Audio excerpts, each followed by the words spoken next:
A very stout, puffy man in buckskins and Hessian boots, with several immense neckcloths that rose almost to his nose, with a red-striped waistcoat and an apple-green coat with steel buttons, almost as large as crown pieces — it was the morning costume of a dandy or blood of those days — was reading the paper by the fire when the two girls entered, and bounced off his armchair, and blushed excessively, and hid his entire face almost in his neckcloths at this apparition.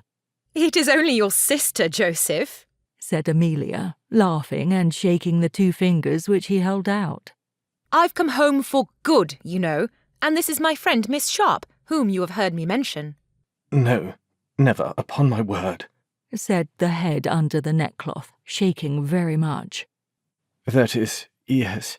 What abominably cold weather, miss."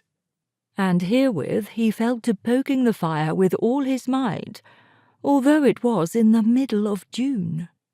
"He's very handsome," whispered Rebecca to Amelia, rather loud.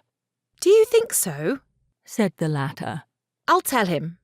"Darling, not for worlds," said Miss Sharp, starting back as timid as a fawn. She had previously made a respectful virgin-like curtsy to the gentleman, and her modest eyes gazed so perseveringly on the carpet that it was a wonder how she should have found an opportunity to see him. "Thank you for the beautiful shawls, brother," said Amelia to the fire-poker. "Are they not beautiful, Rebecca?" "Oh, heavenly," said Miss Sharp, and her eyes went from the carpet straight to the chandelier.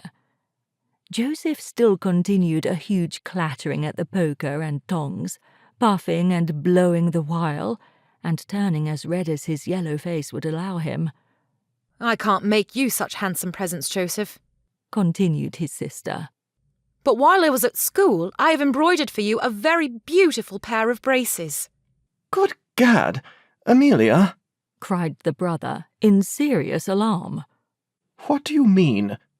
And plunging with all his might at the bell-rope, that article of furniture came away in his hand, and increased the honest fellow's confusion.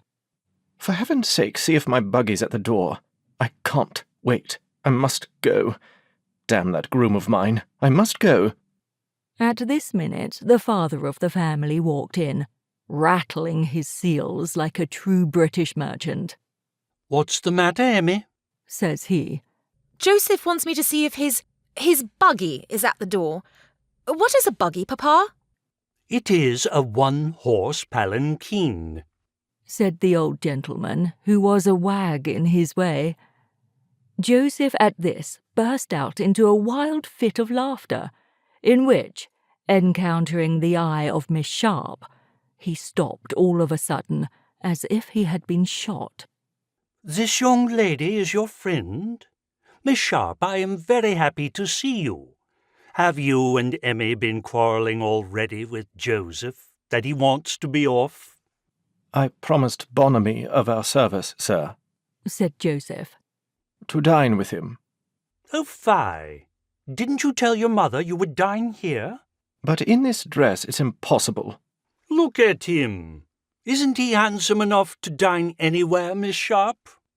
On which, of course, Miss Sharp looked at her friend, and they both set off in a fit of laughter, highly agreeable to the old gentleman. "Did you ever see a pair of buckskins like those at Miss Pinkerton's?" continued he, following up his advantage. "Gracious heavens, father!" cried Joseph. "There now, I have hurt his feelings. Mrs. Sedley, my dear, I have hurt your son's feelings. I have alluded to his buckskins. Ask Miss Sharp if I haven't. Come, Joseph, be friends with Miss Sharp and let us all go to dinner." "There's a pillow, Joseph, just as you like it, and Papa has brought home the best turbot and Billingsgate." "Come, come, sir. Walk downstairs with Miss Sharp, and I will follow with these 2 young women," said the father, and he took an arm of wife and daughter and walked merrily off.